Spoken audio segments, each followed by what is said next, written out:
Hello दोस्तों, आइए आप सभी का हमारे चैनल पे बहुत बहुत स्वागत है। और आज जो है सो हम लोग जो है सो एएलपी टेक्नीशियन जो कि वैकेंसी निकलने वाली है, उस वैकेंसी में जो पीरियोडिक टेबल जो चैप्टर है उससे जितने भी सारे क्वेश्चन अब तक पूछे जा चुके हैं लगभग 50 सालों में, मतलब 50 साल बोल रहे हैं, 50 एग्ज़ाम में जितने सारे जो है सो क्वेश्चन पूछे गए हैं उन सभी को जो है सो डिस्कस करेंगे। ये जो है सो हमारा बुक जो है ये असिस्टेंट लोको पायलट का जो घटना चक्र होता है उस घटना चक्र का ही जो है सो हम लोग उसी को पढ़ रहे हैं। तो इसको पढ़िए और इसके सारे क्वेश्चंस को लगाइए। हमको लगता है कि जो है सो इससे आपको अद्भुत लाभ मिलेगा और बहुत सारा जो है सो क्वेश्चन आपसे बन जाएगा। चलिए शुरू करते हैं। आवर्त सारणी यानी कि पीरियोडिक टेबल देखिए क्या है ये क्या है, ब्रोमीन किस वर्ग का सदस्य है। तो इसका आंसर जैसे कि आप देख रहे हैं ए नंबर है, यानी कि हेलोजन का है। हेलोजन में कौन कौन सा आता है आप समझ सकते हैं। Chlorine, bromine, fluorine, chlorine, bromine, iodine, ठीक है। तो ये सब जो है सो ये आपका जो है एंटीमनी, ये सब जो होता है ये क्या है, ये आपका हेलोजन ग्रुप का जो है सो ये है। इसको क्या कहते हैं, हेलोजन ग्रुप को क्या कहते हैं, 17वां ग्रुप कहा जाता है। हेलोजन ग्रुप को क्या कहता है, 17वां ग्रुप कहा जाता है। तो जाइए इसको हम लोग देखते हैं कि क्या है। ये देखिए 2002 में पूछा गया क्वेश्चन है। तो देखिए क्या है, आंसर ए है। ब्रोमीन हेलोजन वर्ग का सदस्य है। इसका परमाणु क्रमांक 35 होता है। क्या होता है, 35 होता है तथा साधारण ताप पर यह द्रव अवस्था में विद्यमान रहता है। हेलोजन वर्ग को आवर्ती सारणी में वर्ग 17 में रखा गया है तथा आधात्विक होते हैं ये, ठीक है। आइए अगला हम लोग क्वेश्चन देखेंगे क्या है। अगला क्वेश्चन हम लोग देखते हैं कि अगला क्वेश्चन क्या है। दोस्तों हमारे चैनल को अगर सब्सक्राइब नहीं किया तो प्लीज़ सब्सक्राइब कर दें, लाइक शेयर करना ना भूलें ताकि हम आप तक और से और पूरी वीडियो को प्रोवाइड करा सकें। निम्नलिखित में से कौन सा सक्रियता के घटते क्रम को निरूपित करता है। कौन सा, बी नंबर का दो नंबर क्वेश्चन देखिएगा, कौन सा घटते क्रम को जो है सो दर्शाता है, आंसर करिएगा।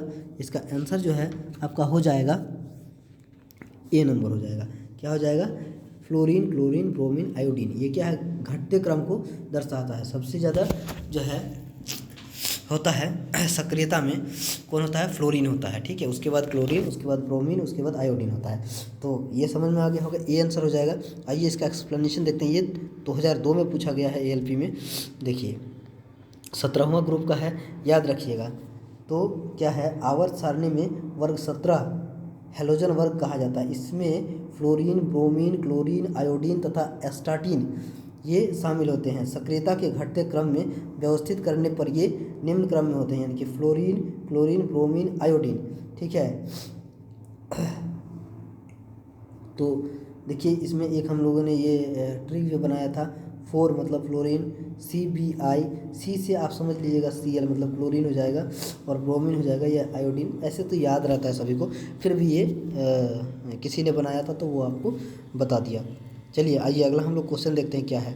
अगला क्वेश्चन है, देखिए तीसरा नंबर, जो कह रहा है कि जो तत्व बिजली के प्रवाह में मदद नहीं करता है वह क्या है। बिजली के प्रवाह में मदद नहीं करता है मतलब आपका जो है ये कुचालक होगा, यानी अचालक या कुचालक बोल दीजिए विद्युत का, ठीक है। तो ये कौन है, ये आपका जो है सल्फ़र हो जाएगा। ये जो है सो बिजली के प्रवाह में मदद नहीं करता है। तो आइए अगर इसका एक्सप्लेनेशन देखते हैं क्या है। तो इसका एक्सप्लेनेशन है कि उपर्युक्त में से सल्फ़र जो बिजली प्रवाह में मदद नहीं करता है, यह विद्युत का अचालक कहा जाता है, जबकि एल्युमिनियम, पोटेशियम तथा मैग्नीशियम विद्युत का चालन में सक्षम होते हैं, ठीक है, विद्युत चालन में सक्षम होते हैं। आइए अगला हम लोग क्वेश्चन देखेंगे क्या है। अगला क्वेश्चन है, देखिए इस आंसर भी आप देख लिए होंगे ऐसे, ठीक है, कोई बात नहीं है। वैसे तो आप सभी जानते ही होंगे इन सब का आंसर, फिर भी हम लोग रिवीजन के लिए हम लोग पढ़ रहे हैं। निम्नलिखित नीचे दिए गए में कौन सा दाता तत्व है, यानी कि डोनर तत्व है। ये फॉस्फोरस है, ये एल्युमिनियम है, इंडियम है, या उपयुक्त में से कोई नहीं है। तो इसमें दाता तत्व जो होता है वो होता है आपका, कौन होता है, तो इसका जो है आंसर क्या हो जाएगा, फॉस्फोरस हो जाएगा। दाता तत्व। आंसर क्या है? ए है फॉस्फोरस। आइए इसका एक्सप्लेनेशन देखते हैं। देखिए दोस्तों, ये चंडीगढ़ परीक्षा में एएलपी में पूछा गया क्वेश्चन है 2012 में। तो इसका एक्सप्लेनेशन देखते हैं क्या है। देखिए, फॉस्फोरस जो होता है इसको पी से निरूपित किया जाता है। तो फॉस्फोरस का परमाणु क्रमांक 15 होता है तथा इसके संयोजक इलेक्ट्रॉन 5 हैं। पांचवा इलेक्ट्रॉन फॉस्फोरस अणु से कमजोरी के साथ बंधा हुआ होता है। इसी कारण शीघ्र अणु से अलग होकर फॉस्फोरस धन आयन यानी कि धन आयन, ठीक है, P+ देता है। इसी कारण फॉस्फोरस दाता परमाणु या डोनर एटम या और एलिमेंट है। आइए अगला हम लोग क्वेश्चन देखेंगे क्या है। दोस्तों, हमारे चैनल को अगर सब्सक्राइब नहीं किए हैं तो प्लीज़ सब्सक्राइब कर दे, लाइक शेयर करना ना भूले, और जो है आप फॉलो नहीं किए हैं तो अब तक फॉलो कर दे। अगर फेसबुक पे हैं तो फॉलो कर दे, शेयर कर दे, ताकि जो सो हमें जो है मनोबल बढ़ा रहेगा, हमारा मनोबल बढ़ा रहेगा और हम आप तक और अच्छे से अच्छे वीडियो, अधिक एक्यूरेसी और कंटेंट, बढ़िया कंटेंट में दे सके, आप तक पहुंचा सके। चलिए अगला हम लोग क्वेश्चन जो है सो देखते हैं क्या है। आइए अगला हम लोग देखिए दोस्तों, अगला क्वेश्चन है सबसे हल्की गैस कौन सी है। तो सबसे हल्की गैस कौन सी है, ये 2 बार रिपीटेड है, 2004 में, 2009 में। देखिए, सिलीगुड़ी में पूछा गया है, एलपी टेक्नीशियन में, लोको पायलट में, टेक्नीशियन में, और मुजफ्फरपुर में भी पूछा गया है एलपी में 2009 में। तो ये कितने जो है सो ये होता है, तो देख सकते हैं कितना जो है सो ये है। तो आइए हम लोग जो है सो बना रहे हैं। ये क्वेश्चन है सबसे हल्की गैस कौन सी है। तो इसका आंसर आप कमेंट करिएगा। इसका आंसर है जो है सो ए, हाइड्रोजन गैस होती है। क्या है? हाइड्रोजन गैस सबसे हल्की होती है। इसका एक्सप्लेनेशन देखते हैं क्या है। तो इसका एक्सप्लेनेशन है, देखिए, ए है, हाइड्रोजन गैस सबसे हल्की गैस होती है। इसका परमाणु क्रमांक 1 तथा परमाणु भार 1.008 AMU होता है। आइए इसका अगला क्वेश्चन हम लोग देखते हैं क्या है। देखिए, इलेक्ट्रॉन ग्रहण करने की प्रवृत्ति होती है। इलेक्ट्रॉन ग्रहण करने की प्रवृत्ति क्या होती है? ये सोडियम में, कैल्शियम में होती है, या फिर लिथियम में होती है, या क्लोरीन में होती है। तो इलेक्ट्रॉन जो है सो जो ग्रहण करने की प्रवृत्ति होती है, वो अधातुओं में होती है, यानी कि जिसके आउटर सेल में जो है सो 3, 4, 5, ठीक है, ये 1, 2, 3 नहीं हो, 4 अपधातु होता है और 5, 6, 7 इलेक्ट्रॉन होते हैं, वही ग्रहण करते हैं। 1, 2 या 3 अगर आउटर सेल में होता है तो ये डोनर होता है, यानी कि धातु होता है, ठीक है। और अगर 4 हो गया तो ये उपधातु में आता है। अगर 5, 6 या फिर 7 रहता है तो ये क्या करता है? एक्सेप्टर ग्रुप में होता है, ये अधातु के ग्रुप में आते हैं। तो ऐसा है। आइए इसका एक्सप्लेनेशन देखते हैं क्या है। आप लोग सभी जानते हैं, फिर भी हमने बता दिया। आइए अगला हम लोग क्वेश्चन देखते हैं क्या है इसमें। तो ये सोडियम तो फर्स्ट ग्रुप का, लिथियम, देखिए ऐसे ही हम लोग जो है सो कैल्शियम इसका 20 होता है, सोडियम जो है सो 11 होता है, लिथियम जो है सो उसका 3 होता है। तो इस हिसाब से क्या होता है आपका, क्लोरीन जो है 17 होता है। तो यही जो है सो आपका क्या है, इलेक्ट्रॉन ग्रहण करेगा, ठीक है। इसके आउटर सेल में कितने होते हैं? 7 इलेक्ट्रॉन होते हैं। तो सॉरी 7 बोल रहे हैं, 2 पहले में और 5 दूसरे में, तो 17 है, सॉरी इसमें हमने गलती बोल दिया है। क्लोरीन का 17 होता है। तो आइए अगला हम लोग क्वेश्चन देखते हैं क्या है। देखिए, इलेक्ट्रॉन को ग्रहण करने की प्रवृत्ति अधात्विक या इलेक्ट्रॉन नकारात्मक गुण कहलाती है। क्लोरीन में इलेक्ट्रॉन ग्रहण करने की प्रवृत्ति होती है, ठीक है। आइए अगला हम लोग क्वेश्चन देखेंगे क्या है। तो अगला क्वेश्चन है दोस्तों, ये आवर्त सारणी के सारे क्वेश्चन को हमने इंक्लूड किया है, और आने वाले वीडियोज़ में हम और ज़्यादा से ज़्यादा और सभी जो सो चैप्टर्स को हम लोग इंक्लूड करके और आप तक पहुंचाएंगे। आशा करेंगे कि बहुत ही अच्छा होगा, हमारा हेल्प आप तक पहुंचेगा और कुछ अच्छा ही होगा। देखिए, आवर्त सारणी में निम्न में से किसकी शून्य इलेक्ट्रॉन बंधुता जो होती है, एफिनिटी होती है। तो किसकी होती है? जैसा कि आप लोग आंसर भी देख चुके होंगे, तो ये रेडॉन की होती है, ये रेडॉन की होती है। इसका आइए एक्सप्लेनेशन देखते हैं क्या है। किसी अणु या परमाणु की इलेक्ट्रॉन बंधुता यानी कि एफिनिटी से तात्पर्य उस ऊर्जा से होता है जो ऋण आयन बनाने हेतु किसी उदासीन अणु परमाणु में इलेक्ट्रॉन जोड़ने में मुक्त होती है या खर्च होती है। रेडॉन की इलेक्ट्रॉन बंधुता शून्य होती है। क्या होती है? शून्य होती है। आइए अगला क्वेश्चन हम लोग देखेंगे दोस्तों। अगला क्वेश्चन है आवर्त सारणी का दीर्घ रूप निम्नलिखित के फलन के रूप में तत्व गुणधर्म पर आधारित होता है। क्या होता है? या क्या परमाणु द्रव्यमान है, परमाणु आकार है, विद्युत ऋणात्मकता है, या फिर परमाणु संख्या है? ये क्या होता है? तो इसका आंसर हो जाएगा आपका, क्या हो जाएगा इसका आंसर? इसका आंसर डी हो जाएगा, परमाणु संख्या होता है। क्या होता है? परमाणु संख्या होता है। आइए इसका एक्सप्लेनेशन करते हैं, देखते हैं क्या है। देखिए, आवर्त सारणी का दीर्घ रूप तत्व के जिस गुणधर्म के फलन के आधार पर आधारित किए जाते हैं वह गुणधर्म तत्वों की परमाणु संख्या होता है, एटॉमिक नंबर होता है। आवर्त सारणी में तत्वों का स्थान इसी परमाणु संख्या के आधार पर व्यवस्थित किया गया है। तो आइए अगला हम लोग क्वेश्चन देखते हैं क्या है। अगला क्वेश्चन देखेंगे क्या है। देखिए 9 नंबर का क्वेश्चन है, आवर्त सारणी का अंतिम अस्थायी नाभिक वाला तत्व निम्न में से कौन है? देखिए ए नंबर में यूरेनियम है, बी नंबर में रेडॉन है, बिस्मथ है सी नंबर में, और डी नंबर में रेडियम है। तो कौन होता है? तो इसका आंसर हो जाएगा ए है, इसका आंसर ए है, यूरेनियम। ठीक है, आइए इसका एक्सप्लेनेशन देखते हैं क्या है। देखिए ए है, तो इसका एक्सप्लेनेशन देखते हैं क्या है। इसका एक्सप्लेनेशन देखते हैं, व्याख्या। यूरेनियम आवर्त सारणी का अंतिम अस्थायी नाभिक वाला तत्व है, इसका परमाणु क्रमांक 92 है। क्या है? परमाणु क्रमांक 92 है। आइए अगला हम लोग क्वेश्चन देखते हैं, 10 नंबर क्वेश्चन है, जो कि क्या है, कॉपर का सही इलेक्ट्रॉनिक विन्यास होता है। तो कॉपर का सही इलेक्ट्रॉनिक विन्यास पूछा गया है, जिसका कि कॉपर का कितना होता है, कॉपर का कितना होता है, 29 होता है, 29 होता है, एटॉमिक नंबर होता है। देखिए इसका इलेक्ट्रॉनिक विन्यास क्या होता है ये देखा गया है। तो क्या होता है इसका इलेक्ट्रॉनिक विन्यास? आंसर दीजिएगा, इसका आंसर दीजिएगा। तो इसका आंसर है ए होता है, आर्गन 3D10 4s1, यही होता है कॉपर का सही इलेक्ट्रॉनिक विन्यास। तो आइए इसका हम लोग देखते हैं क्या है। देखिए ये नंबर है, कॉपर का परमाणु क्रमांक 29 होता है, इसका इलेक्ट्रॉनिक विन्यास 1s2 2s2 2p6 3s2 3p6 4s2 3d9 होता है।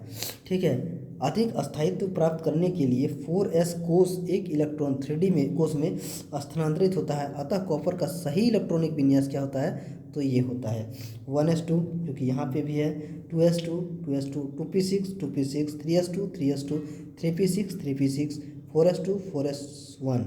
ये यहाँ पे एक डोनेट कर देता है, 3d9 होता है, यहाँ 3d10 हो जाता है। तो आपने अंतर भी देख लिया क्या होता है। आइए अगला हम लोग क्वेश्चन देखते हैं कि अगला क्वेश्चन क्या है और पूछा क्या गया था।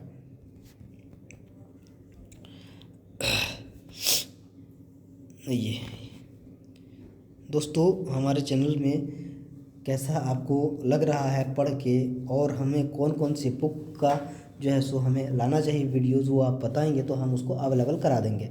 ये क्या है? देखिए जैसे ऊपर वाला क्वेश्चन था आर्गन 3D10 4s1, ये होगा उसका कॉपर का इलेक्ट्रॉनिक विन्यास। आइए अगला ये क्वेश्चन देखते हैं। अगला क्वेश्चन 11 नंबर का क्वेश्चन है, निम्नलिखित प्रतिदर्शों में से किसमें परमाणुओं की संख्या सबसे अधिक होती है? किसमें परमाणुओं की संख्या सबसे अधिक होती है? क्या 1 ग्राम पानी H2O में, ब्यूटेन में, C4H10 में, नाइट्रोजन में 1 ग्राम में, या फिर 10 ग्राम नाइट्रोजन जो कि दिया हुआ है? तो ये देखिए, तो किसमें होता है? आंसर दीजिएगा।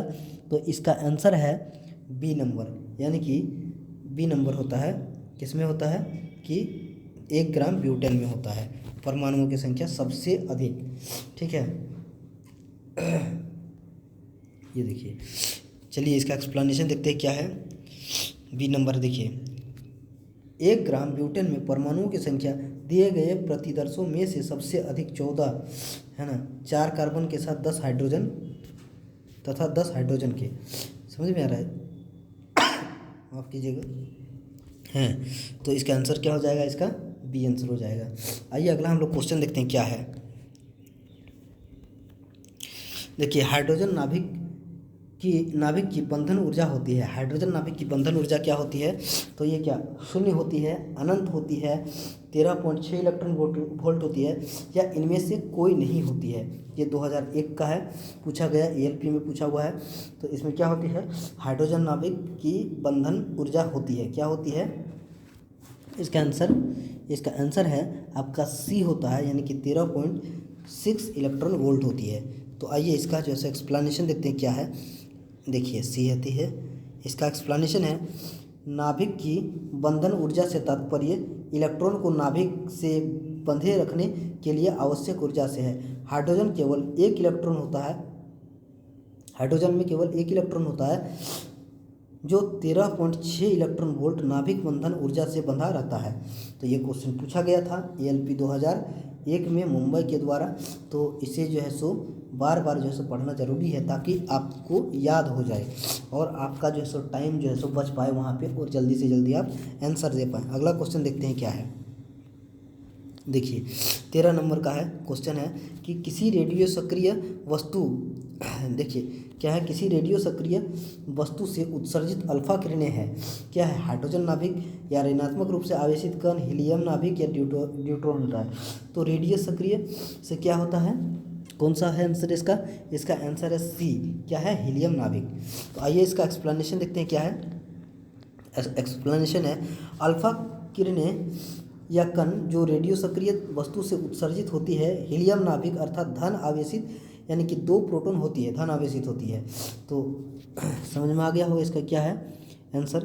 दोस्तों अभी भी हमारे चैनल को अगर आप नहीं सब्सक्राइब किए तो प्लीज़ सब्सक्राइब कर दें, लाइक शेयर करना ना भूलें, फॉलो करें अगर आप फेसबुक पे हैं तो, और फॉलो करें, शेयर करें, लाइक करें, ताकि हम आप तक और अच्छे से अच्छे सारे बुक्स के वीडियो, सारी बुक्स के अभी जितने भी सारे बुक्स आएंगे उन सभी बुक्स की जो है सो हम आप तक वीडियो पहुंचाने की कोशिश करेंगे। अब तक कितने भी क्वेश्चन आए हैं सारे को हम लोग इंक्लूड करेंगे। आइए देखते हैं अगला क्या है। देखिए किसके निर्धारण में किसी तत्व की परमाणु संख्या सहायता नहीं करती है। क्या है, परमाणु संख्या सहायता नहीं करती है। तो ये इसमें क्या हो जाएगा आंसर, इसका आंसर हो जाएगा आपका क्या, नाभिक में विद्यमान न्यूट्रॉनों की संख्या से नाभिक में विद्यमान प्रोटॉनों की संख्या, नाभिक के आसपास विद्यमान इलेक्ट्रॉनों की संख्या या तत्व की कर्षण शक्ति यानी कि वैलेंसी की बात कर रहा है। तो क्या होता है, इसका आंसर क्या हो जाएगा। क्वेश्चन है कि किसके निर्धारण में किसी तत्व की परमाणु संख्या सहायता नहीं करती है। तो इसका क्या आंसर हो जाएगा, इसका आंसर हो जाएगा ए नंबर। क्या हो जाता है, ए नंबर, यानी नाभिक में विद्यमान न्यूट्रॉनों की संख्या। ये न्यूट्रॉनों की संख्या जो है सो ये तत्व की परमाणु संख्या सहायता नहीं करती है, ठीक है, निर्धारण में। आइए अगला हम लोग क्वेश्चन देखेंगे क्या है, इसका एक्सप्लेनेशन भी देख लेते हैं क्या है। देखिए क्या है, किसी तत्व की परमाणु संख्या नाभिक में उपस्थित धन आवेशों यानी कि प्रोटॉन की संख्या होती है। प्रोटॉन तथा इलेक्ट्रॉन की संख्या बराबर होती है तथा इलेक्ट्रॉनों की संख्या तत्व की कर्षण शक्ति यानी कि वैलेंसी निर्धारित करती है। अतः नाभिक में न्यूट्रॉनों की संख्या ज्ञात करने में परमाणु संख्या सहायता नहीं करती है। आइए अगला हम लोग क्वेश्चन देखेंगे। अगला क्वेश्चन क्या है, देखिए अगला क्वेश्चन देखिएगा, ये है किसी अणु का केवल एक इलेक्ट्रॉन है। किसी अणु का केवल एक इलेक्ट्रॉन है, तो ये कौन सा है, क्या पोटेशियम है, नाइट्रोजन है, ऑक्सीजन है या फिर हाइड्रोजन है। तो क्या हो जाएगा, इसका तो सही है, सभी लोग जानते होंगे, इसमें कोई जो है सो नहीं ऐसा है कि जो कि नहीं जानता होगा। तो इसका आंसर क्या है, हाइड्रोजन है। तो आइए इसका एक्सप्लेनेशन देखते हैं कि क्या है। देखिए ये ALP 2008 में पूछा गया है। तो सारे क्वेश्चन, सारे टाइप के क्वेश्चन आते हैं जिसको कि सभी लोग जानते भी हैं। कुछ क्वेश्चन ऐसे भी आएंगे, कुछ मॉडरेट भी आएंगे, कुछ टफ भी क्वेश्चन आएंगे, तभी जो है रैंक जैसे इधर उधर हो जाता है। देखिए हाइड्रोजन अणु में केवल एक इलेक्ट्रॉन होता है, ये तो आप जान लीजिए। देखिए सिकंदराबाद में पूछा है 2008 में। तो आइए अगला हम लोग क्वेश्चन देखते हैं क्या है। आइए ये क्वेश्चन देखिए, मुंबई भोपाल से पूछा गया है। सिलिकॉन को 4A समूह में रखा जाता है क्योंकि इसके वैलेंसी कौन से सेल में होती है, दूसरे में या फिर तीसरे में या फिर चौथे में या फिर 8वें में। तो सिलिकॉन के बारे में बोला गया है। तो इसकी वैलेंसी क्या होती है, इसकी वैलेंसी किस सेल में होती है। तो इसका आंसर हो जाएगा आपका सी आंसर हो जाएगा। क्या होता है, 4 इलेक्ट्रॉन। तो इसका देखिए एक्सप्लेनेशन देखेंगे क्या है। इसका एक्सप्लेनेशन है, देखिए सी है 4 इलेक्ट्रॉन। तो क्या है, सिलिकॉन को आवर्त सारणी में समूह 4A में स्थान दिया गया है। इसमें इलेक्ट्रॉनों की कुल संख्या 14 होती है। पहले कक्षा में 2 इलेक्ट्रॉन, दूसरी कक्षा में 8 इलेक्ट्रॉन तथा तीसरी कक्षा में 4 इलेक्ट्रॉन होते हैं। तो देख लिए। अगला हम लोग क्वेश्चन देखेंगे। देखिए क्या है अगला क्वेश्चन है। देखिए आंसर तो देख ही लिए होंगे, कोई दिक्कत नहीं है, आप सभी पढ़े हुए हैं, वापस हम लोग जो है इसको रिवीजन कर रहे हैं। देखिए क्या है 17, oxygen, nitrogen, carbon, chlorine, fluorine तत्वों में के मध्य बेमेल शब्द को छाटिए। तो बेमेल शब्द को छाटना है कि कौन सा बेमेल है, तो आंसर क्या हो जाएगा, सी हो जाएगा, क्लोरीन। क्यों क्लोरीन हो जाएगा, देखिए ये कलकत्ता में पूछा गया है। देखिए इसका एक्सप्लेनेशन कर देखते हैं कि क्या है इसका एक्सप्लेनेशन। इसका एक्सप्लेनेशन है, उपर्युक्त दिए गए तत्वों में क्लोरीन जो होता है अन्य से भिन्न है। क्लोरीन आवर्त सारणी में के तीसरे आवर्त का सदस्य है, जबकि ऑक्सीजन, नाइट्रोजन, फ्लोरीन, कार्बन ये सब 2 आवर्त के सदस्य हैं। आवर्त सारणी में क्षैतिज पंक्ति को आवर्त तथा ऊर्ध्वाधर पंक्ति को समूह कहा जाता है। ठीक है, आइए अगला हम लोग क्वेश्चन देखते हैं क्या है। दोस्तों हमारे चैनल में अभी भी अगर आप सब्सक्राइब नहीं किए तो प्लीज़ सब्सक्राइब कर दें, ताकि हमें मोटिवेट मिलेगा आपके सब्सक्राइब से। रेडियो सक्रियता ये देखिए क्वेश्चन है, रेडियो सक्रियता की इकाई है। ये रेडियो सक्रियता की इकाई क्या है, क्या हेनरी है, टेस्ला है या फिर क्या है, देखते हैं। और ऑप्शन क्या है इसके ऑप्शन है, और इसके ऑप्शन देखते हैं। माफ़ कीजिएगा ये थोड़ा, तो क्वेश्चन था कि रेडियो सक्रियता की इकाई क्या है। ए नंबर में हेनरी था, बी नंबर में टेस्ला, सी नंबर में क्यूरी और डी नंबर में प्रकाश वर्ष। तो आंसर भी आप देख रहे होंगे, हेनरी का क्या होता है, क्यूरी होता है। आप सभी जानते ही होंगे इसका आंसर क्यूरी होता है। आइए इसका जो है सो एक्सप्लेनेशन देखते हैं कि क्या है। प्रकाश वर्ष किसका होता है, दूरी का मात्रक होता है। ठीक है, तो आइए अगला हम लोग देखते हैं क्या है, इसका एक्सप्लेनेशन देखते हैं क्या है। तो रेडियो सक्रियता की मुख्य यूनिट क्यूरी है। रेडियो एक्टिव पदार्थ की मात्रा जो 3.7 × 10⁻10 विघटन प्रति सेकंड की दर से विघटित होती है, एक क्यूरी कहलाती है। क्यूरी के अतिरिक्त रदरफोर्ड तथा बैक्वेरल, यानी कि ऐसा है मात्रक जो बैक्वेरल है, भी रेडियो सक्रियता की इकाई है। तो देख लिए होंगे एक्सप्लेनेशन। अगला हम लोग अगला क्वेश्चन देखते हैं। सॉरी, क्या है अगला क्वेश्चन, देखिए। सोडियम में इलेक्ट्रॉनों की संख्या होती है। तो सोडियम में इलेक्ट्रॉनों की संख्या कितनी होती है, तो इसका तो सभी जानते हैं कि कितनी होती है, 11 होती है। ए नंबर हो जाएगा। आइए इसका एक्सप्लेनेशन देखते हैं क्या है। तो इसका एक्सप्लेनेशन देखिए,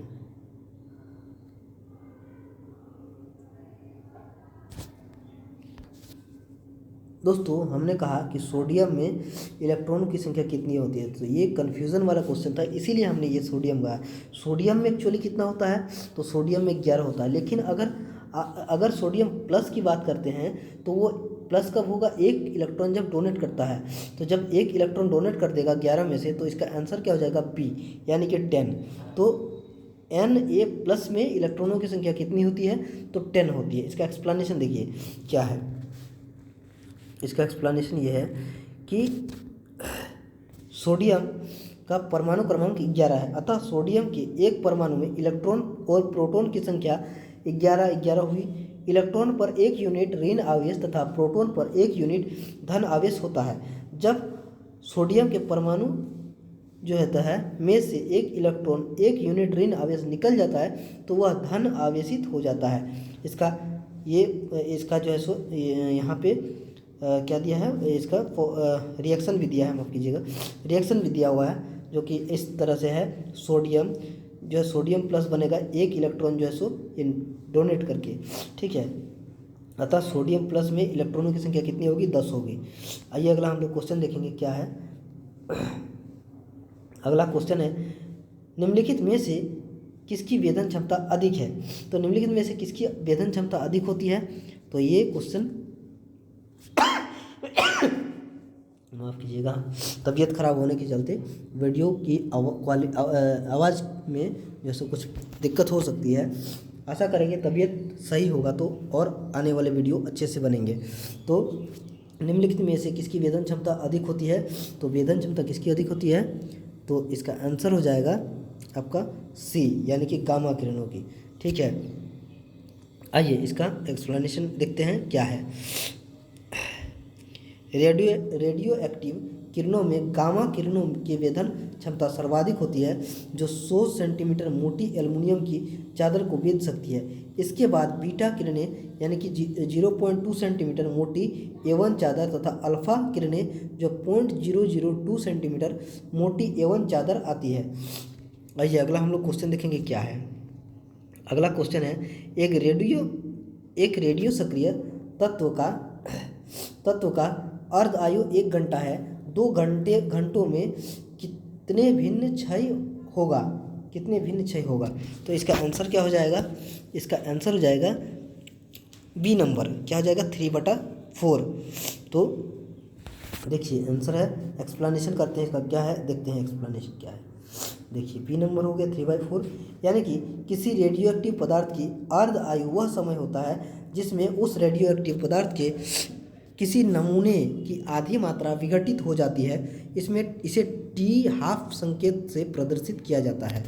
आइए अगला हम लोग क्वेश्चन देखेंगे क्या है।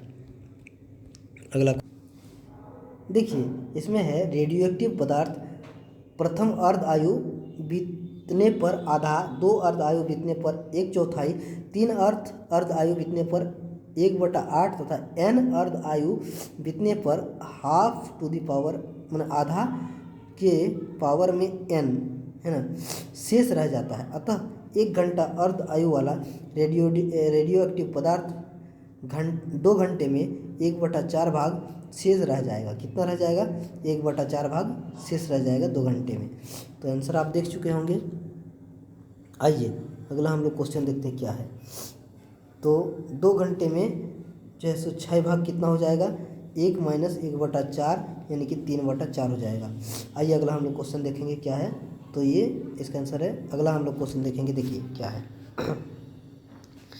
रेडियो एक्टिव आयोडीन का प्रयोग निम्नलिखित में से किस रोग के उपचार के लिए किया जाता है।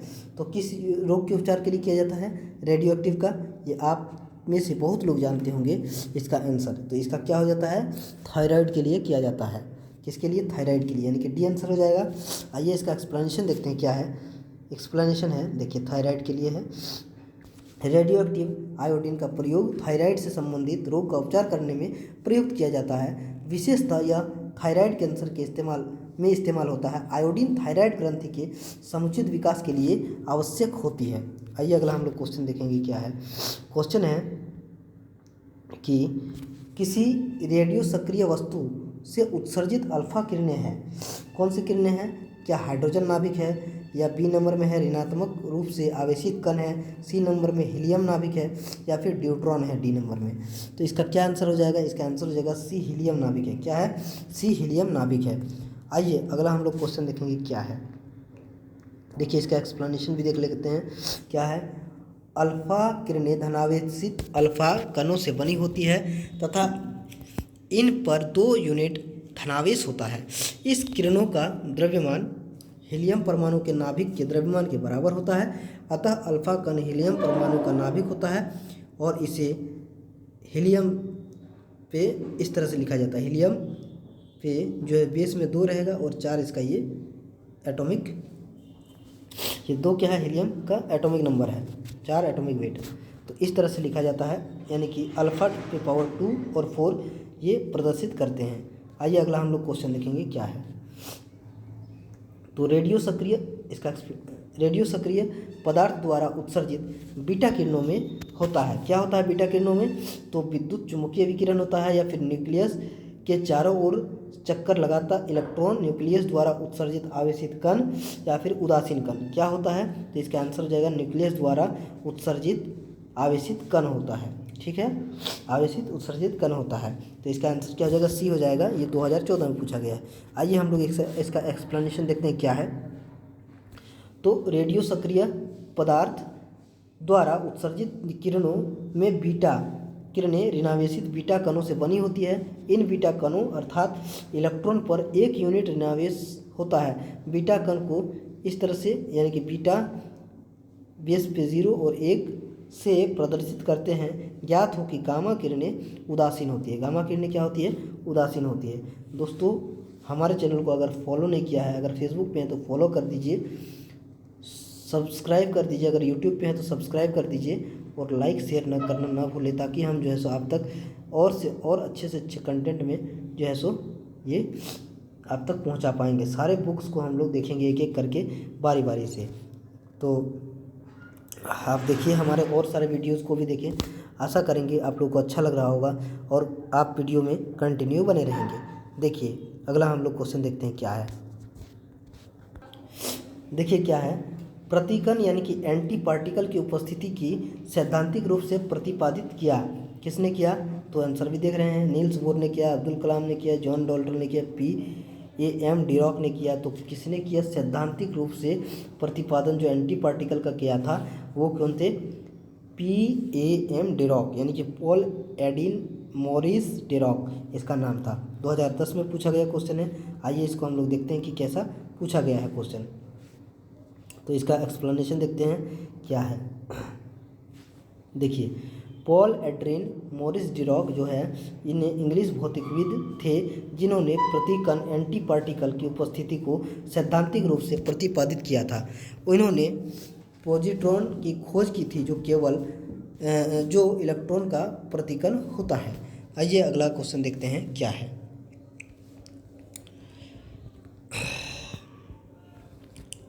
देखिए नाभिकीय रिएक्टर में अवमंदक का कार्य है।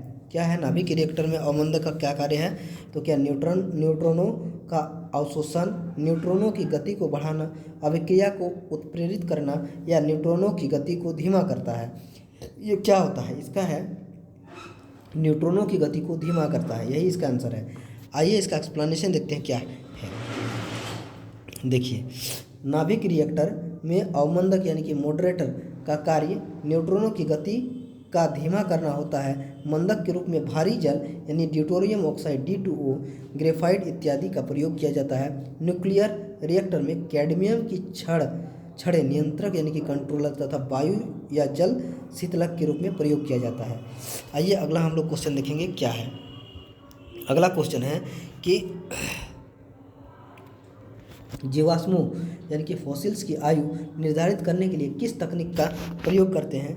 ए है कार्बन डेटिंग, बी है रेडियो डिटेक्शन, सी है रेडियो कार्बन तकनीक या फिर डी है C14 विधि द्वारा। तो इसमें किसका किया जाता है प्रयोग? तो इसमें प्रयोग किया जाता है, आपका सी आंसर हो जाएगा, रेडियो कार्बन तकनीक। रेडियो कार्बन तकनीक द्वारा जो है जीवाश्मों की आयु का निर्धारण किया जाता है। आइए इसका एक्सप्लेनेशन देखते हैं क्या है। इसका एक्सप्लेनेशन देखते हैं क्या है। देखिए रेडियो, इसका एक्सप्लेनेशन देखते हैं क्या है। तो ये है कि रेडियो कार्बन तकनीक आयु निर्धारण की एक विधि है जिसमें कार्बन की रेडियो समस्थानिक कार्बन 14 के नाइट्रोजन में क्षरण के आयु निर्धारण किया जाता है। यह तकनीक जीवाश्मों की आयु निर्धारण में प्रयुक्त होता है। इसके तकनीक की खोज विलॉर्ड F लीबे ने की थी। ठीक है। आइए दोस्तों अगला हम लोग क्वेश्चन देखते हैं क्या है। ये क्वेश्चन है कि हीलियम की बंधन ऊर्जा जो होती है 28 MeV पाई जाती है, तो इसकी प्रति न्यूक्लियन बंधन कितना हो जाएगा। तो इसकी प्रति न्यूक्लियन बंधन ऊर्जा कितनी हो जाएगी? तो इसकी कितनी हो जाती है? तो आपका आंसर हो जाएगा डी होती है 7। आइए इसका जैसे एक्सप्लेनेशन देखते हैं क्या है। देखिए 2003 में पूछा गया है। देखिए डी नंबर है, प्रति न्यूक्लियन बंधन ऊर्जा बराबर होता है बंधन ऊर्जा बटा न्यूक्लियन प्रोटॉन न्यूट्रॉनों की संख्या, यानी 28/4 यानी कि 7 के बराबर हो जाएगा। तो आपने देख लिया होगा इसका एक्सप्लेनेशन। आइए अगला हम लोग देखते हैं क्या है क्वेश्चन। दोस्तों हमारे चैनल को अगर सब्सक्राइब नहीं किया, आइए अगला हम लोग देखते हैं क्या है। निम्नलिखित में से कौन प्रकृति में प्रारंभिक अवस्था में विद्यमान नहीं है? कौन है जो कि प्रारंभिक अवस्था में विद्यमान नहीं है? इसका एक्सप्लेनेशन देखेंगे। डी नंबर आंसर तो देख लिया होगा आपने। कौन है? सिलिकॉन है या फिर क्या है, टीन है या फिर कार्बन है या जर्मनी। तो इसमें क्या हो जाएगा? प्रारंभिक अवस्था में विद्यमान नहीं था। तो आप आंसर देख ही लिए होंगे कि सी जो है डी यानी कि कार्बन जो है ये विद्यमान नहीं था। तो आइए इसका एक्सप्लेनेशन देखते हैं क्या है एक्सप्लेनेशन। देखिए, उपर्युक्त में से कार्बन प्रकृति में प्रारंभिक अवस्था में विद्यमान नहीं होता। यह अपने अपरूपों यानी एलोट्रोप जैसे ग्रेफाइट, हीरा, कोयला इत्यादि में प्रकृति में पाया जाता है। सिलिकॉन, जर्मेनियम तथा टीन प्रकृति में प्रारंभिक अवस्था में पाए जाते हैं। ठीक है, प्रारंभिक अवस्था में पाए जाते हैं। आइए अगला हम लोग क्वेश्चन देखते हैं क्या है दोस्तों। क्या है, प्रत्येक फोटोन के साथ संबंध ऊर्जा कितनी होती है? ये 2010 में पूछा गया है। तो कितनी होती है, इसका आंसर है कितनी होती है? तो इसका आंसर है आपका डी नंबर। क्या होता है? HV के बराबर होती है। आइए इसका एक्सप्लेनेशन देखते हैं क्या है। ये देखिए, यानी कि फोटोन प्रकाश या अन्य विद्युत चुम्बकीय विकिरण की मात्रा दर्शित करने वाले कणों के रूप में जाने जाते हैं। फोटोन अपनी तरंग दैर्ध्य लैम्डा या ऊर्जा E के द्वारा होती है। फोटोन की संबंध ऊर्जा E=PC, जहाँ P क्या है? संवेग तथा C प्रकाश की चाल है। संवेग जो होती है, संवेग होती है संवेग संवेग क्या है? P=hμ/c होती है। समीकरण 1 तथा 2 से क्या आता है? E=hμ। ऊर्जा तथा तरंगदैर्ध्य में संबंध निम्न क्या है? E=hc/λ। ये सभी लोग जानते हैं, E=hc/λ, यही समीकरण है। तो इसका आंसर क्या था? तो इसका आंसर आपने देख लिया कि क्या है, यानी कि प्रत्येक फोटोन के साथ संबंध ऊर्जा कितनी होती है? hμ के बराबर होती है। तो आइए अगला हम लोग देखते हैं क्या है। तत्वों का सबसे पहले वर्गीकरण किसने किया था? तो तत्वों का सबसे पहले वर्गीकरण किसने किया था? आंसर आप जैसे देख रहे हैं, मेंडलीफ ने किया था। मेंडलीफ ने किया था। दोस्तों, आंसर देखने से कुछ नहीं होता है, क्योंकि आप तो सभी जानते ही हैं, आप सभी क्वेश्चन से पहले ही पढ़ चुके हैं, बस हम लोग रिवीजन कर रहे हैं। तो इससे कोई फर्क नहीं पड़ता है कि आंसर दिख जाए, कोई बात नहीं है। आगे हम लोग देखेंगे क्या है, इसका एक्सप्लेनेशन देखते हैं क्या है। आइए, क्या है, तत्वों का प्रथम आवर्ती वर्गीकरण रशियन वैज्ञानिक मेंडलीफ ने सन 1869 में किया था। मेंडलीफ से पूर्व तत्वों को क्रमबद्ध और सरल रूप से व्यवस्थित करने का प्रयास डोबराइनर ने 1829, न्यूलैंड ने 1864 में ने किया था। लूथर मेयर 1870 ने मेंडलीफ के वर्गीकरण के विकास में योगदान दिया था। तो ये सभी तथ्य हैं जिसको कि हमें जानना चाहिए। अगला क्वेश्चन देखते हैं क्या है। नाभिक में सूर्य में नाभिकीय ईंधन है, क्या है? हीलियम है या फिर यूरेनियम है या फिर, आइए अगला हम लोग देखते हैं क्या है। हीलियम है या फिर, क्वेश्चन है कि सूर्य में नाभिकीय ईंधन है। ए नंबर में ए नंबर में क्या था? तो ए नंबर में हीलियम था और बी नंबर में क्या था? यूरेनियम था। सी नंबर में देखिए हाइड्रोजन है और डी नंबर में ऑक्सीजन है। तो आंसर भी जैसे देख रहे हैं, सी नंबर में क्या है? हाइड्रोजन है। यही होता है, आप सब जानते भी होंगे इसका आंसर। आइए व्याख्या भी देख लेते हैं क्या है। सूर्य की अपार ऊर्जा का स्रोत नाभिकीय संलयन की अभिक्रियाएं हैं। इस नाभिकीय संलयन में 3 चरणों में प्रोटॉन या हाइड्रोजन नाभिक के संलयन में हीलियम 4 का एक नाभिक बनता है तथा पूर्ण अभिक्रिया में बहुत अधिक ऊर्जा उत्पन्न होती है। अतः सूर्य को नाभिकीय ईंधन के रूप में हाइड्रोजन कार्य करता है। देख लिए होंगे। अगला हम लोग क्वेश्चन देखेंगे क्या है। देखिए इसका एक्सप्लेनेशन भी दिया गया है, जो कि आप पढ़ लीजिएगा बुक से। ये बुक हमारे असिस्टेंट लोको पायलट ALP के लिए है, जो कि घटना चक्र बुक जो होता है, उसी बुक को हम लोग पढ़ा रहे हैं, घटना चक्र को। इसमें जो है सो 50 से ज़्यादा एग्जाम में पूछे गए क्वेश्चंस को इंक्लूड किया गया है। तो ये बहुत अच्छी बुक है, जिसमें कि बहुत अच्छे तरीके से एक्सप्लेन किया गया है। आप इसको खरीद लें और इसको पढ़ें, या फिर हमारे इस चैनल से भी आप रिवीजन कर सकते हैं। आइए अगला हम लोग देखेंगे क्या है। देखिए, हमारा क्वेश्चंस ये ख़त्म हो गया और आने वाले वीडियो जो है सो हमारा क्या हो जाएगा, अकार्बनिक रसायन यानी कि इनऑर्गेनिक केमिस्ट्री हम लोग आगे आने वाले समय में करने वाले हैं। तो दोस्तों, हमारे चैनल में अगर नए हैं, अगर यूट्यूब पे हैं तो सब्सक्राइब कर दें, और अगर फेसबुक में हैं तो फॉलो करना ना भूलें, लाइक शेयर कर दें, ताकि हम तक और आप तक और अच्छे से अच्छा वीडियो हम प्रोवाइड करा पाएंगे, और जो है सो आपको जो है सो बहुत आसानी होगा पढ़ने में। Thank you. जय हिंद, जय हिंद, जय भारत।